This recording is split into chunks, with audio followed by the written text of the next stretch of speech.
ஜனவரி மாதம் முதல் வாரத்துடைய weekly top 10 count தான் நம்ம இந்த வீடியோவில் பார்க்க போகிறோம். இது இந்த 2025 முதல் டாப் 10 அமையுது. பொதுவாக வருஷம் ஆரம்பிக்கும் போது பார்த்தீங்கன்னா படங்கள்றது பெருசாக வராது. ஏன்னா அந்த 1-2 வாரம் சைலண்டாக தான் இருக்கும். அதுக்கப்புறம் பொங்கலுக்கு தான் ஒரு பெரிய ரிலீஸ்ன்றது இருக்கும். ஆனால் அதுக்கு முன்னாடி இயர் எண்டில் பார்த்தீங்கன்னா கிறிஸ்மஸ் டைமில் இருக்கும். ஆனால் இப்போலாம் காலமே மாறி போச்சுங்க. லாஸ்ட் வீக்லாம் கூட பார்த்தீங்கன்னா கிறிஸ்மஸ் இல்லை இயர் எண்ட் அப்படின்னு பார்த்தா கூட ஒரு 10 படம் வருது. இப்போ லேட்டஸ்ட்டாகவே நிறைய படங்கள் வந்துட்டு இருந்தாலும் லாஸ்ட் இயர்லாம் ரொம்பவே அதிகம் தான் சொல்லி ஆகணும். இயர் முடியும் போது ஒரு 10 படம் கிட்ட. அதை விட இயர் ஆரம்பிக்கும் போதெல்லாம் பார்த்தீங்கன்னா 1-2 படங்கள் தாங்க வரும். இல்ல மேக்ஸிமம் 3-4 படம் வரது பெரிய விஷயம் தான். இல்ல அந்த காலத்துல இந்த 90s இந்த டைம்லலாம் பாத்தீங்கன்னா படங்கள் வரவே வராதுன்னு சொல்லலாம். ரொம்ப ரேரா தான் வந்துட்டு இருக்கும். ஆனா இப்போ பாத்தீங்கன்னா இந்த வாரத்துல மட்டுமே இயர் ஆரம்பிக்கும் போதே வர முதல் வாரத்திலேயே கிட்டத்தட்ட 10 படங்கள் வருதுங்க. இந்த வாரத்திலயும் நம்ம கவுண்டர்ல லாஸ்ட் வீக்கே 10 படங்கள் வந்திருந்தாலும் ஒரு சில படங்கள் மட்டும் தான் வெச்சோம். அதுல சில படங்கள் பெர்ஃபார்ம் பண்ணாம போயிடுச்சு. நம்ம வைக்காத சில படங்கள் பெர்ஃபார்ம் பண்ணிருக்கு. சோ அது மட்டும் இல்லாம இந்த வாரம் வர 10 படங்கள்ல நிறையவே படங்கள் வந்து தியேட்டர்கள்லாம் சரியா கிடைக்கல. சோ அதனால ஒரு குறிப்பிட்ட படங்கள் மட்டும் தான் நம்ம இந்த வாரம் கவுண்டர்ல எடுத்துக்கிறோம். நம்ம எடுக்காத படங்கள் ஏதாச்சும் நல்ல பெர்ஃபார்மன்ஸ் பண்ணுச்சுன்னா அடுத்த வாரம் கவுண்டர்ல சேர்ப்போம். ஸோ இப்போ வாங்க நம்ம அப்கமிங் ஸ்டாரோட வீக்லி டாப் 10 கவுண்டர்ல என்னென்ன படங்கள் என்னென்ன கவுண்டர் பிடிச்சிருக்குன்றத போய் பார்த்துருவோம். நம்ம கவுண்டர்ல 10வது இடத்துல பார்க்க போற படம் அலங்கு. இந்த அலங்குன்ற படம் போன வாரமே தியேட்டர்ல வந்துருச்சு. இது 2வது வாரம். இப்போ வந்து ஒரு 2 தியேட்டர் கிட்ட கொடுத்துருக்காங்க.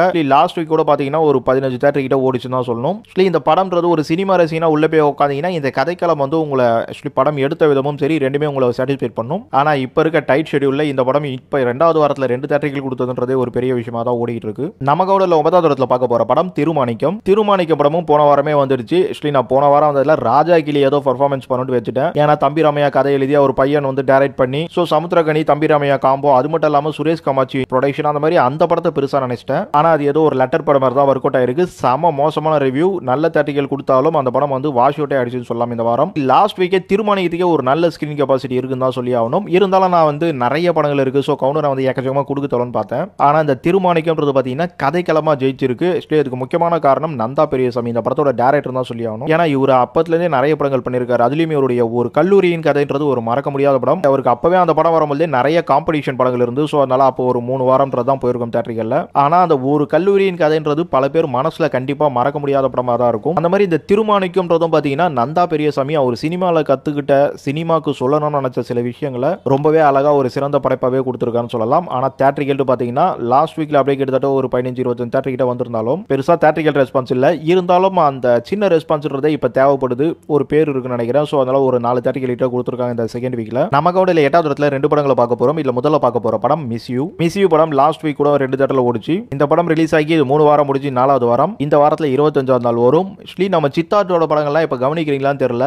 டக்கர் ஆகட்டும் சித்தாவாகட்டும் நிறைய படங்கள் வந்து 25 நாள் தியேட்டரிக்கல் ரன்ன்றது இப்ப லேட்டஸ்டா கொடுத்துட்டு இருக்கு. ஸோ அந்த லிஸ்ட்ல இந்த மிஸ்யூம் சேரப்போகுது. ஏன்னா அடுத்த வாரத்துல கூட பாத்தீங்கன்னா ஒரு 2 தியேட்டரிக்கல் கொடுத்துருக்காங்க நம்ம சிட்டியை பொறுத்த வரைக்கும். இன்னொன்னு மிஸ்யூ படத்தை பத்தி நான் சொல்லிட்டே தான் இருக்கேன். இந்த படம் வந்து இந்த படத்துக்கான ரெஸ்பான்ஸ்ன்ற தியேட்டரிக்கல கண்டிப்பா கிடைக்கலன்னு சொல்லிட்டு ஸோ ஓடிடியில் அநேகமா இந்த வாரம் வரும்னு நினைக்கிறேன். வந்துதான் பாருங்க. கண்டிப்பா நம்ம சித்தார்த் வந்து அவரோட கதை செலக்ஷன்லாம் நல்லா இருக்குன்றத நீங்களும் பாராட்டுவீங்க. அதனால இந்த படம் தியேட்டரிக்கல் பெர்ஃபார்மன்ஸ்ன்றது சுமாரா தான் போயிட்டு இருக்கு. ஆனா கண்டிப்பா மோஸ்ட் ஆஃபா இந்த படம் ஆடியன்ஸ் சாட்டிஸ்ஃபைட் கொடுக்கதாங்க செய்யும். சோ இந்த படம் இப்போ கூட 2 தியேட்டரிக்கல்ல ஓடுது. யாராச்சும் லவ்வர்ஸோ இல்ல இப்ப நியூலி மேரிட்ல யாராச்சும் இருந்தீங்க இல்ல ஒரு 2 இயர் 3 இயர் குள்ள இருந்தீங்கன்னா கண்டிப்பா இந்த படத்தை தியேட்டர்ல போய் மிஸ் பண்ணாம பாத்துருங்க. நம்ம கவுண்டர்ல அடுத்ததா இதே 8வது இடத்துல பார்க்க போற படம் அமரன் படம் ரிலீஸ் ஆகி கிட்டத்தட்ட 65 நாள் வரப்போகுதுங்க. இப்போ கூட தியேட்டரிக்கல்ல ஓடிட்டு இருக்கு. லாஸ்ட் வீக் வரைக்கும் ஒரு 4 தியேட்டர்கள் கொடுத்திருந்தாங்க. இப்போ சிங்கிள் ஸ்கிரீன் தான் கொடுத்திருக்காங்க. பட் எனக்கு தெரிஞ்சு அமரனையும் 100 நாள் ஓட்ட அவங்க ஃபோர்ஸ் பண்றாங்களா என்னன்னு தெரியல. பாப்போம். கண்டிப்பா ஒரு 75 டே போஸ்ட்ன்றத நம்ம லாஸ்ட் இயர்ல பார்க்கவே இல்லை. அது கிட்டத்தட்ட ஒரு 3-4 படம் தியேட்டரிக்கல்ல ஓடியே இருக்கு. ஆனா ஒரு படத்து கூட 75 டே போஸ்டர் ஓட்டல. அட்லீஸ்ட் நம்ம அமரனுக்காச்சும் அந்த 75 டே தியேட்டரிக்கல் கிடைச்சி போஸ்டர் ஓட்டுறாங்களான்னு பார்க்கலாம். டவுட்டா இருக்குமோ. ஏன்னா அடுத்த வாரம் பொங்கல். ஸோ புது படங்களுக்கு தான் நிறைய ஸ்கோப் தருவாங்க. பாப்போம் என்ன நடக்குதுன்ட்டு. ஆனா ஒன்னு லாஸ்ட் இயர் வந்த படங்கள்ல 65 நாள் ஓடின படங்கள்ன்றதே ரொம்ப கம்மி தான். ஸோ அதுல ஒரு படமா நம்ம அமரன் வந்திருக்கு. அமரனுக்கு ஆல்ரெடி நிறைய பெருமைகள் இருந்தாலும் அதுல இன்னொரு பெருமையா இந்த ரன்னிங் டைம் கண்டிப்பா சேர்த்தே ஆகணும். நம்ம கொண்டு 7வது இடத்துல பார்க்க போற படம் ஐடென்டிட்டி. இந்த படம் இன்னைக்கே ரிலீஸ் ஆகுது. ஏன்னா இது ஒரு மலையாள படம். தமிழ் மலையாளம் ரெண்டுலயுமே வருது. டொவினோ தாமஸ் ஹீரோ, நம்ம திரிஷா நடிச்சிருக்காங்க. இப்பெல்லாம் டொவினோ தாமஸ் படம் தமிழ்ல கன்ஃபார்ம்டா வரணும்ன்ற அளவுக்கு ஏன்னா மினல் முரளியில இருந்தா இல்ல ஏஆர்எம் கூட பார்த்திருப்பீங்க. ஸோ அவரு தமிழ்ல வந்து ஃபோக்கஸ் பண்ணிட்டு இருக்காருன்ற சொல்லலாம். எனவே நம்ம டொவினோ தாமஸோட படமும் நல்லா தான் இருக்கு. ஏஆர்எம் இல்ல இங்க தமிழ்ல பெருசா போலனா கூட மலையாளத்துல போச்சு. படமா பார்க்கும் பொழுதும் இங்க கண்டிப்பா ஒரு என்கேஜ்மெண்டா நம்மள கொண்டு போச்சுன்னு தான் சொல்லணும். ரொம்ப போரிங்கா ரொம்ப மட்டமாலாம் கதை தேர்ந்தெடுக்கிறோம் நம்ம டொவினோ தாமஸ் கிடையாது. அது மட்டும் மட்டும் இல்லாம திரிஷாவும் காம்போ ஆகியிருக்காங்க. ஸோ பாப்போம் எந்த அளவுக்கு இந்த படம் இருக்குன்றத. அப்புறம் நம்ம தேட்டரிகள் பார்க்கும்போது ஒரு 10-15 தேட்டரிகள் கூட தான் தராங்க.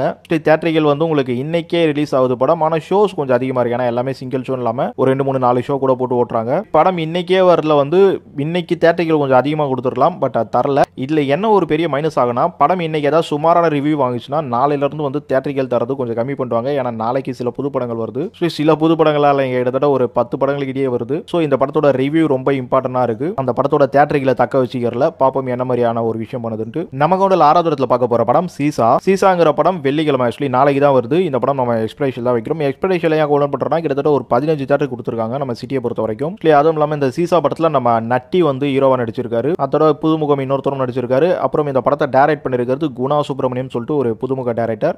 ஒரு டைரக்டர் ஆகிறதுக்கு முன்னாடியே வந்து ஒரு நடிகரா அறிமுகமானவர் நம்ம தமிழ் சினிமாக்கு. அதுவும் பாரதி ராஜா மூலமா அறிமுகமானவர். அதுக்கப்புறம் அவர் மிருகம் இன்னும் ஒரு சில படங்கள்லாம் நடிச்சிருப்பாரு. ஸோ சில ஷார்ட் ஃபிலிம்லாம் பண்ணி அவார்ட்லாம் எடுத்து அது மட்டும் இல்லாம இந்த குணா சுப்பிரமணியம் அவரோட கதைன்றதே பார்த்தீங்கன்னா அவர் படம் பண்றதை தாண்டி கண்டிப்பா சொசைட்டிக்கு ஏதாச்சும் ஒரு மெசேஜ் சொல்லுவார் அப்படின்றது வந்து தாராளமா நம்ம சொல்லலாம். ஸோ அந்த மாதிரி இந்த சீசாங்கிறது இப்ப இன்னைக்கு ஜெனரேஷனுக்கு ஏற்ற மாதிரி ஒரு த்ரில்லர், ஒரு ஹாரர், ஒரு கிரைம், ஒரு மெடிக்கல் சப்ஜெக்ட் இந்த மாதிரி இப்ப லேட்டஸ்டா ட்ரெண்டிங்ல இருக்க எல்லா விஷயமும் சேர்ந்த மாதிரி தான் இந்த படம் இருக்கு. ட்ரைலர் பாருங்க தெரியும். ஸோ இந்த மாதிரியான சப்ஜெக்ட்லாம் பிடிக்கும்ன்றவங்க மறக்காம தேட்டர்ல போய் பாத்துருங்க. ஏன்னா இந்த டைரக்டர் நம்மளுக்கு கொஞ்சம் தெரிஞ்சவரை தாண்டி ரொம்ப நல்ல மனசுள்ளவர். ஸோ அதனால தான் இந்த படம்ன்றதே ஒரு கிடைச்சிருக்கு. ஏன்னா சாதாரணமா ஆடல் பாடல் நிகழ்ச்சி ஆரம்பிக்கிறவரா இருந்து ஒரு ஓவிய கலைஞரா இருந்து ஒரு நடிகரா இருந்து ஒரு ஷார்ட் பிலிம் டைரக்டரா இருந்து அதுக்கப்புறம் இன்னைக்கு ஃபியூச்சர் பிலிம் டைரக்டரா ஒருத்தர் வந்து உழைப்பால முன்னேறி தன்னோட திறமையால முன்னேறி ஒரு படம் டைரக்ட் பண்ணிருக்காரு. அதுவும் யாருக்கிட்டையும் உதவி இயக்குனரா இல்லாம ஒரு அப்சர்வேஷன்லயே வந்து எல்லாத்தையுமே புரிஞ்சுக்கிட்டு இந்த மாதிரி ஆக்சுவலி ஒரு ட்ரைலர் பார்க்கும்போதுலாம் ஒரு உதவி டைரக்டரா இல்லாம இந்த அளவுக்கு வந்து ஒருத்தர் தன்னோட உழைப்பாலேயே பண்ணிருக்காரு, தன்னோட திறமையாலேயே பண்ணிருக்காரு போது கொஞ்சம் வேப்பவா தான் இருந்தது எனக்கு இந்த ட்ரைலர் பார்க்கும்போது. நம்ம கவுண்டர்ல 5வது இடத்துல பார்க்க போற படம்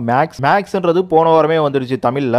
நீங்க லாஸ்ட் வீக் நம்ம கவுண்டர் பார்த்துட்டு தெரிஞ்சிருக்கும். இந்த படம் இப்ப தமிழ்ன்றதை தாண்டி கன்னடத்திலும் சரி ரொம்பவே நல்லா போயிட்டு இருக்குன்னு தான் சொல்லணும். ஏன்னா இப்ப செகண்ட் வீக்ல கூட பாத்தீங்கன்னா கிட்டத்தட்ட ஒரு 10 தேட்டர்கள் கொடுத்திருக்காங்க 2வது வாரத்திலையும். என்னதான் இது கலைப்புலி எஸ்தான் தமிழ் படமா இருந்தாலும் இது ஒரு கன்னட படம் தான் சொல்லி ஆகணும். ஏன்னா லாஸ்டா வந்த யூஐ பாத்தீங்கன்னா கன்னடத்துல இருந்த படம் தமிழ்ல வந்து செல்ஃப் ஆகலாம். அந்த படம் கன்னடத்துல ஏதோ அவரு கோசம் வச்சு பண்ணிட்டு இருக்காங்க. அதுக்கான சின்ன ஓப்பம் யூஐல இருக்குன்னா அடுத்த லாங்குவேஜ்ல வந்து பண்ண முடியல. பட் இங்க மேக்ஸ்ன்றது பாத்தீங்கன்னா லாங்குவேஜே தடை இல்லைங்க. இந்த படம் வேற லெவல்ல தாறுமாறா செமையா பண்ணிருக்காங்க அப்படின்ற மாதிரி தான் இந்த படம் அமைஞ்சிருக்கு. ஸோ ஒரு கமர்ஷியல் ஆக்ஷன் பேக் படம்லாம் பார்க்கணும்னு நினைக்கிறவங்க தாராளமா இந்த படத்தை மிஸ் பண்ணாம தேட்டர்ல போய் பார்க்கலாம். ஏன்னா கலைப்புலி எஸ்தான ஒரு ப்ரொடியூசர் வந்து எந்த அளவுக்கு ஒரு படத்தை அப்சர்வேஷன் பண்ணி அது அவர் ப்ரொடியூஸ் பண்ணுவார்றதுக்குலாம் வந்து மிகப்பெரிய உதாரணம் சொல்லி ஆகணும். ஸோ ஒரு சம படத்தை ப்ரொடியூஸ் பண்ணிருக்காரு நம்ம தானு. ஸோ மேக்ஸை வந்து மறக்காம தேட்டர்ல போய் பார்க்கணும், ஒரு என்ஜாய்மெண்டா பார்க்கணும் அப்படின்னு நினைச்சீங்கன்னா தாராளமா தேட்டருக்கு போயிடுங்க. நம்ம கவுண்டர்ல 4வது இடத்துல பார்க்க போற படம் மார்க்கோ படம். நீ ஏற்கனவே கவுண்டர்ல சொல்லிட்டு இருந்த திருப்பி என்ன கவுண்டர்ல வைக்கிறேன்னு பாத்தீங்கன்னா ஆக்சுவலி ஏற்கனவே சொன்னது மலையாளத்துல வரும்போது 2 வாரத்துக்கு முன்னாடி ஆக்சுவலி அது தமிழ்லயும் தான் வந்தது. ஆனா அது அப்படியே வந்து டிராப் பண்ணிட்டு தமிழ்ல 2 வாரம் கழிச்சு இப்ப ரிலீஸ் பண்றாங்க. ஏன்னா இந்த மார்க்கோ படத்தை நான் செகண்ட் வீக்ல கூட கவுண்டர்ல டாப்ல வச்சிருப்பேன். மலையாளம் பேசிக்க இங்க தமிழ்ல நல்லா போயிட்டு இருக்கு. ஆக்சுவலி இங்க தமிழ்நாட்டுல நல்ல கலெக்ஷன் போயிட்டு இருக்கு. ஆனா இப்ப தமிழ் வருஷன்லயும் வந்துட்டு இருக்கு. அது மட்டும் இல்லாம இந்த படம் ஹிந்திலயும் நல்லா போயிட்டு இருக்கு. சோ நம்ம உன்னி முகுந்தன் வந்து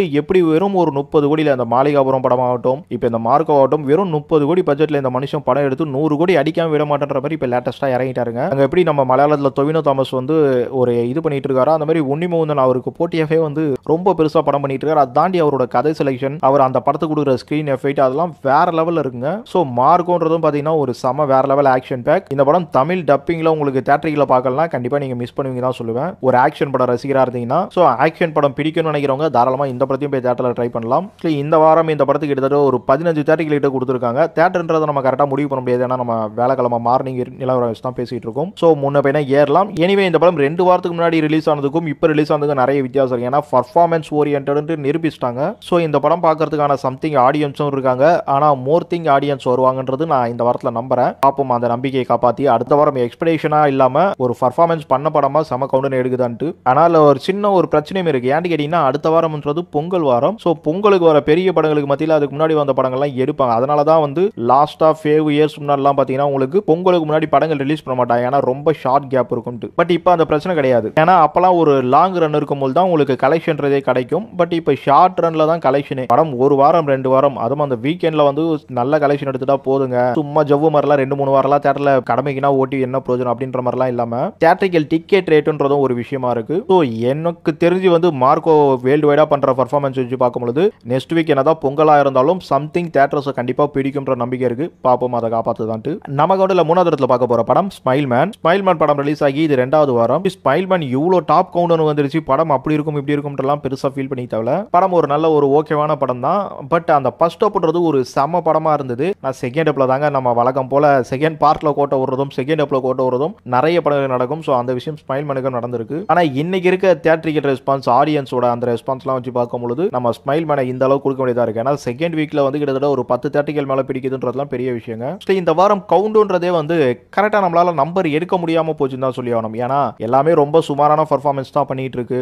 நிறைய அதர் லாங்குவேஜஸ் மூவிஸ் இருக்கு. லேட்டஸ்டா நிறைய படங்கள் வந்துட்டதுனால நிறைய படங்கள் ஸ்கிப் ஆகிட்டு இருக்கு. இல்ல அமரன் மாதிரி ரொம்ப நாள் சர்வைவிங்ல இருக்கிறது, மிஸ்யூ மாதிரி வந்து நல்ல படம், இந்த மாதிரி நிறைய கன்ஃபியூஷன்ஸ் ஆஃப் இருக்கு. இல்ல தளபதிலாம் நான் வந்து ஸ்கிப் பண்ணிருக்கேன். ஏன்னா ரீ ரிலீஸ் படத்துக்கு இந்த ஒரு டஃப் காம்படிஷன்ல வந்து நம்ம கவுண்டர் பண்ண வேண்டான்ட்டு பொதுவாக எனக்கு தெரிஞ்சு நானும் ஒரு 5 வருஷமா வீக்லி டாப் 10 கவுண்டர் பண்ணிட்டு இருக்கேன் சேனல்ல.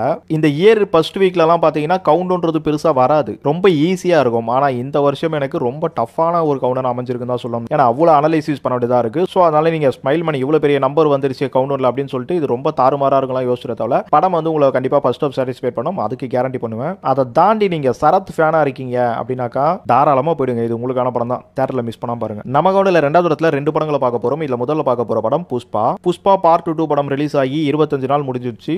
4 வாரம் முடிஞ்சு இது 5வது வாரம், கிட்டத்தட்ட 29 நாள் வைங்க. இந்த ஒரு நாளைக்குள்ள கலெக்ஷன் எப்பா போயிடும் நினைக்கிறேங்க. தங்கலன்ல தாங்கல் அண்ட் பாகுபலி 2 வசூலை தாண்டி 2000 கோடிக்கு வந்துடும் தான் தோணுது. ஆனா படம் இவ்வளவு பெரிய பாக்ஸ் ஆபீஸ் ஆக்சுவலி இந்த தாங்கல் ஆகட்டும் பாகுபலி 2 ஆகட்டும் இதோட ஒரு வசூலை தொடுறதுன்றதே ஒரு பெரிய விஷயமா இருந்தது. அதை தொடுதுன்றது தாண்டி அந்த படத்தை விட இந்த படம் ஷார்ட் டைம்ல தொடுதுன்றதான் பெரிய விஷயம். அதில் தான் எனக்கு தெரிஞ்சு வந்து பாகுபலி 2 ஆகட்டும் தாங்கல் ஆகட்டும் ரெண்டுமே சைனா இதெல்லாம் ரேஞ்செல்லாம் சேர்த்து அந்த 2000 கோடி கிட்ட வரும். ஆக்சுவலி தாங்கல்லாம் வந்து சைனால நல்லா போனதுக்கு அப்புறம் தான் உங்களுக்கு நம்பர் 1க்கே போச்சு. 1800 1500 அந்த ரேஞ்சில் தான் இருந்து பாகுபலிலாம். தாங்கல் உங்களுக்கு 1800 கோடி வந்தாலும் சைனா, பட் இங்க உங்களுக்கு புஷ்பா பார்த்தீங்கன்னா 1800 கோடி கிட்ட வந்துருச்சு.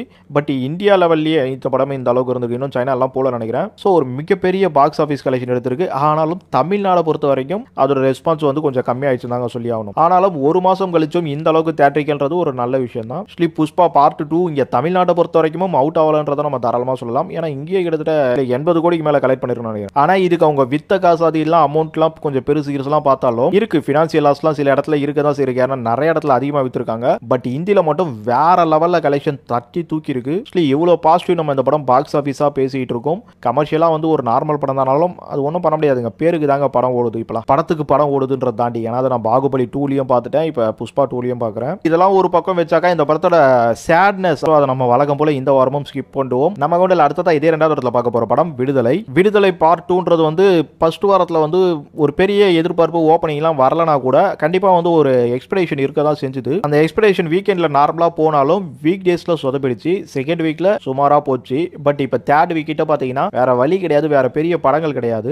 ஒரு மைல்டு பர்ஃபார்மன்ஸ் கொடுத்து அப்படியே இந்த படம் வந்து ஒரு வெற்றி அப்படிங்கிற ஒரு இடத்துக்குள்ள வருது. அது இந்த வெற்றிமாறனோட டைமிங் வேற ஒன்றும் சொல்றதுக்கு இல்லை. ஏன்னா எவ்வளோ படங்கள் வந்து நல்லா இருந்தா கூட சொதப்பி இருக்கு. பட் வெற்றிமாறனுங்க இந்த படம் வந்து படமா நல்லா பண்ணியிருக்காருனாலும் ஒரு சில விஷயத்தெல்லாம் கோட்டை தான் விட்டுருக்காரு. என்னதான் இருந்தாலும் யானைக்கும் அடி சறுக்கும்ன்ற மாதிரி இந்த கரும்பு கம்பெனியில் பேசுற அந்த கம்யூனிசம்லாம் இருக்குல்ல, கம்யூனிசம்ன்றது வந்து அது ஒரு மிகப்பெரிய ஒரு புரட்சி. அந்த புரட்சி நம்ம கண்ணுக்கு தெரியாம இன்னைக்கு நம்ம எல்லாரோட வாழ்வியலையும் கலந்து தான் இருக்கு.